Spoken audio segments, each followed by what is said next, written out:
वही होता जाएगा। ले सुन ले भाई की तरफ से ना, ये कच्चे चबा दिए ना। 1 घंटे के 3 घंटे का टाइम तेरे पीछे ना गाड़ियों।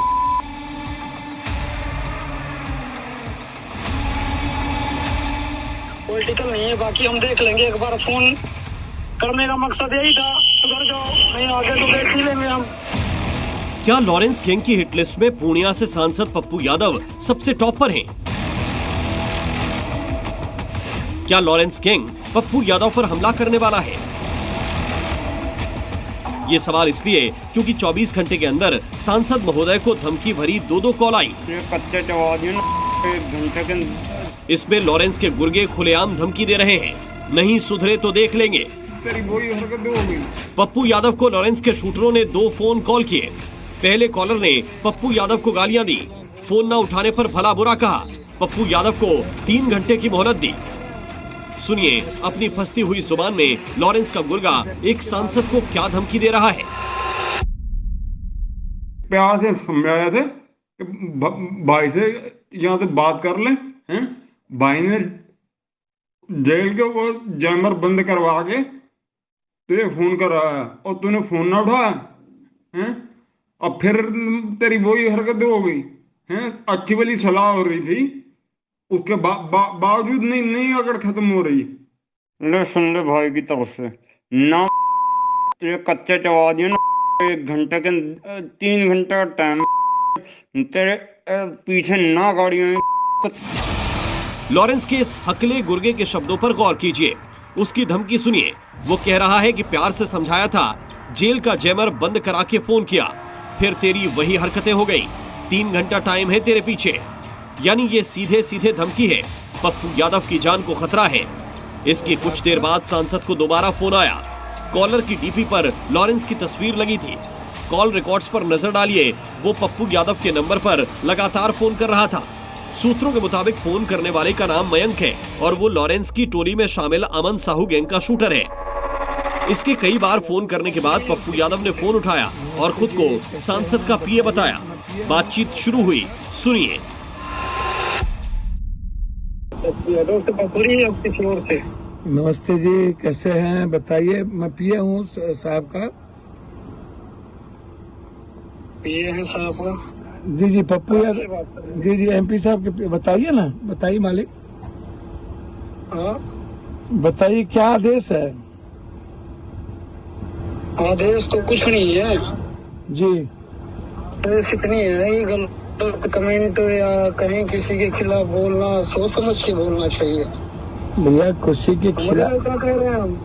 किसी के खिलाफ और किसी के सही चीज के खिलाफ जो बात, जो नॉर्मल में जो ट्वीट करते हैं ना, किसी भी घटना को लेके, किसी भी परिस्थिति को लेके वही ट्वीट होता है। कोई किसी व्यक्ति के बारे में, किसी चीजों के बारे में कोई मतलब उन्हें नहीं रहता है। वो ट्वीट जब कोई घटना घटती है तो एज ए पॉलिटिकल ट्वीट होता है, तो पॉलिटिकल ट्वीट वो अपना करते हैं। उसमें कोई नहीं कोई दुश्मन। करीब 1 मिनट की इस बातचीत में फोन करने वाले शूटर ने पप्पू यादव से पीए समझकर ही बात की। कॉलर लॉरेंस बिश्नोई पर पप्पू के कमेंट से भड़का हुआ था। वो समझा रहा था, कमेंट सोच समझकर किया करो। लॉरेंस बिश्नोई से तुम्हारी क्या दुश्मनी है? लेकिन उसके तुरंत बाद उसकी भाषा बदल गई। वो अपने पर उतर आया और सांसद को सीधे धमकी दे दी। उसका लहजा साफ साफ कह रहा था, तैयार रहो, कुछ भी हो सकता है। कर्मकांड दोनों करते हैं जी, कर्मकांड दोनों करते हैं भैया। कर्म करेंगे बाद में। भाई साहब की वो डायलॉग तो सुना होगा। सांसद पप्पू यादव ने धमकी को नजरअंदाज करते हुए बातचीत को आगे बढ़ाया। लगभग सफाई देते हुए कहा कि वो एक सांसद हैं और वो भी 7 बार के। इसके जवाब में गुर्गा बोल रहा है, पॉलिटिक्स छोड़ो, जो हमारे रास्ते में आएगा वो मिटा दिया जाएगा। भाषा अलग थी लेकिन भाव वही था। भैया एक बात समझिए, मैं आपको बता दूं, बहुत क्लियर हूं मैं इस मामले में कि पप्पू यादव जी देश के 7 बार इंडिपेंडेंट एमपी रहे हैं। और उससे मतलब मेरी- हम पॉलिटिक्स से जुड़े हैं, नाम जाने मेरी हमारे रास्ते में आएगा, मेरी बात से उसके साथ जो आज हो रहा है वही होता जाएगा। आपके रास्ते में ना कोई जा रहा है, ना जाता है, ना जाएगा। वो पॉलिटिकल चीजें हैं, पॉलिटिकल चीजें होती रही। यानी लॉरेंस के गुर्गे ने 2 टूक धमकी दी, नहीं सुधरे तो वही होगा जो बाबा सिद्दीकी के साथ हुआ है। सुधर जाओ, नहीं आगे तो देख ही लेंगे हम। वही होगा जो लॉरेंस को चुनौती देने वालों के साथ होता रहा है। पॉलिटिकल उन्हें पॉलिटिकल नाले किसी के खिलाफ बोलना, किसी को शब्द बोलना पॉलिटिकल नहीं है। बाकी हम देख लेंगे, एक बार फोन करने का मकसद यही था, सुधर जाओ, नहीं आगे तो देख ही लेंगे हम।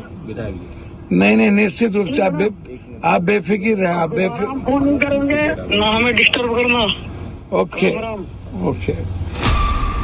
फोन कट गया, लेकिन लॉरेंस के शूटरों ने साफ साफ चेता दिया कि नहीं सुधरे तो अंजाम बहुत बुरा होगा। पप्पू यादव ने इसके तुरंत बाद बिहार के डीजीपी को फोन लगाया। बताया जा रहा है कि डीजीपी आलोक राज से पप्पू यादव ने सुरक्षा बढ़ाने की मांग की। डीजीपी ने पूरे मामले की लिखित शिकायत पूर्णिया रेंज के आईजी से करने को कहा है। इसके बाद पप्पू यादव ने गृह मंत्री अमित शाह को चिट्ठी लिखी। इसमें कहा गया, लॉरेंस बिश्नोई गैंग की धमकी के बाद सुरक्षा घेरा बढ़ाया जाए, वाई श्रेणी से बढ़ाकर जेड श्रेणी की सुरक्षा व्यवस्था दी जाए। जानलेवा धमकी देने के बावजूद मेरी सुरक्षा के प्रति बिहार का गृह मंत्रालय और केंद्रीय गृह मंत्रालय निष्क्रिय दिख रहा है। उन्होंने कहा कि अगर ऐसा नहीं किया गया तो मेरी हत्या कभी भी हो सकती है।